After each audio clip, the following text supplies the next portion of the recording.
자, 솔직해지자. 너 지금 통장에 한 500에서 1000만 원 정도 있지? 아니면 곧 모을 예정이거나. 근데 그거 보면서 무슨 생각 들어? 아, 이거 언제 모아서 집 사고 언제 경제적 자유 얻나 싶지? 남들은 비트코인으로 코인 주식으로 몇억, 몇십억 벌었다는 썰이 넘쳐나는데 네 1000만 원은 예금이자 몇만 원 붙는 거 보면서 이게 맞나 싶을 거야. 오늘은 그 이야기를 할 거야. 그 1000만 원, 남들처럼 얌전하게 굴리면 평생 그 수준 못 벗어나. 판을 뒤집고 싶으면 지금부터 말하는 이 미친 공격력을 이해를 해야 해. 내 이름은 경제야. 난 소액 자산의 폭발적 효율에 대해서 진짜 미친 듯이 고민하거든.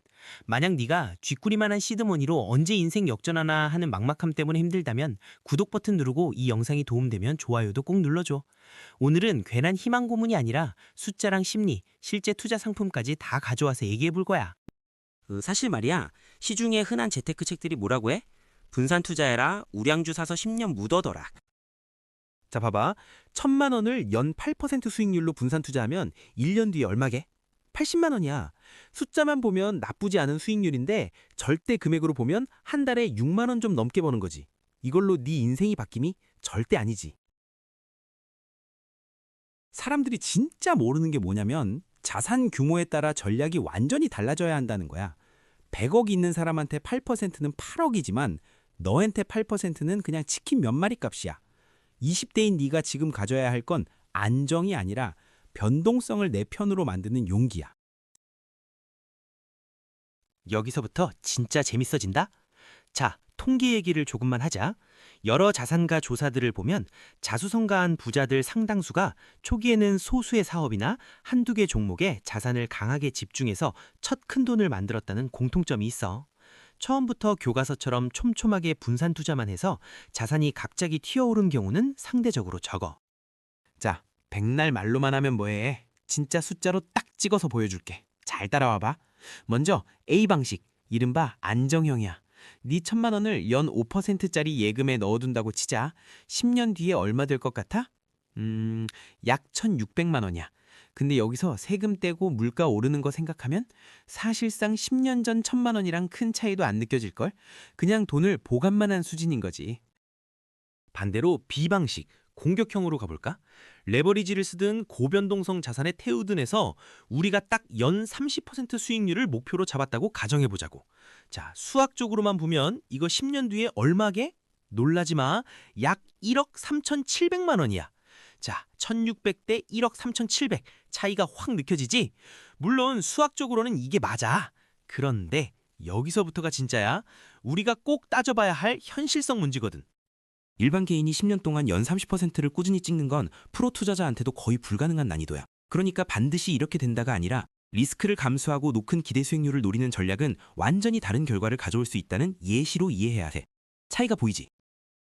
지금 네가 지켜야 할 건 1000만 원이 가는 원금 그 자체가 아니라 네 시간과 기회비용이야. 1000만 원? 솔직히 20대한테는 절대로 작은 돈 아니야. 그래도 인생 전체로 보면 아직 다시 돈을 벌 수 있는 시간이 많이 남아있는 시기야. 그래서 완벽한 안전만 고집하기보다는 배우면서 실패할 수 있는 위험에 어느 정도는 자신을 노출시키는 게 더 큰 의미가 있을 수 있어. 근데 왜 다들 이렇게 못할까? 뇌과학, 행동경제학적으로 인간은 손실 회피 편향, loss aversion이라는 거 갖고 있어. 연구들을 보면 100만 원 얻을 때 기쁨보다 100만 원 잃을 때의 고통이 평균적으로 2배 안팎, 많게는 2.5배까지 더 크게 느껴진다고 해. 지금 이런 생각 들지? 말은 쉬운데 그러다 다 잃으면 어떡해? 그래서 비유를 하나 들어줄게. 내 1000만 원은 지금 작은 불씨야. 바람이 안 부는 골방. 예금에 두면 꺼지진 않겠지만 절대 큰 불이 안 돼. 이걸 들고 광야로 나가야 해. 바람이 쐐게 불어서 꺼질 수도 있겠지만 제대로 옮겨 붙으면 산 전체를 태우는 대화재가 되는 거야. 20대는 그 불이 한번 꺼져도 다시 라이터를 켤 수 있는 체력과 시간이 있는 거의 유일한 시기야. 자, 그럼 이제 어떻게 해야 하는지 알려줄게. 잘 들어. 첫째, 레버리지를 이해하고 활용해. 단, 지적으로. 무지성 풀대출 받으라는 게 아니야. 예를 들어 미국 나스닥 100 지수를 3배로 추종하는 레버리지 ETF, TQQQ 같은 걸 공부해봐. 변동성이 진짜 미쳤지. 이런 상품은 일간 수익률의 3배 레버리지를 거는 구조라 일반적으로 장기 묻어두기보다는 단기 전략적 활용용으로 설계된 고위험 상품이야. 나스닥 100처럼 장기적으로 우상향해온 지수에 시기와 리스크 관리 잘해서 베팅했을 때 수익과 손실이 둘 다 몇 배로 확대되는 구조라고 이해해야 해. 특히 이런 세배 레버리지 ETF는 시장이 크게 흔들릴 때 원금이 반토막 그 이상 날 수도 있어서 전체 자산의 일부, 잃어도 생활이 무너지지 않을 범위에서만 실현해볼 만한 상품이라고 보는 게 현실적이야. 중요한 건 네 전 재산을 한 방에 거는 도박이 아니라는 거야. 생활비, 비상자금은 따로 지키고 잃어도 인생이 망가지지 않을 수준의 일부 자산에서만 이런 고위험 전략을 써보는 것. 이게 진짜 지적인 공격 투자야. 둘째, 학습에 미친 듯이 투자해 1,000만 원 중에 100만 원은 책 사고 강의 듣는 데 써. 이게 그냥 나이스한 소리가 아닌 이유가 있어.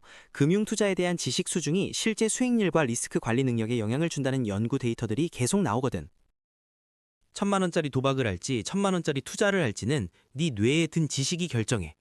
정보 비대칭이 심한 세상에서 공부 안 한 사람은 항상 마지막에 들어가서 제일 먼저 손절하고 나온다.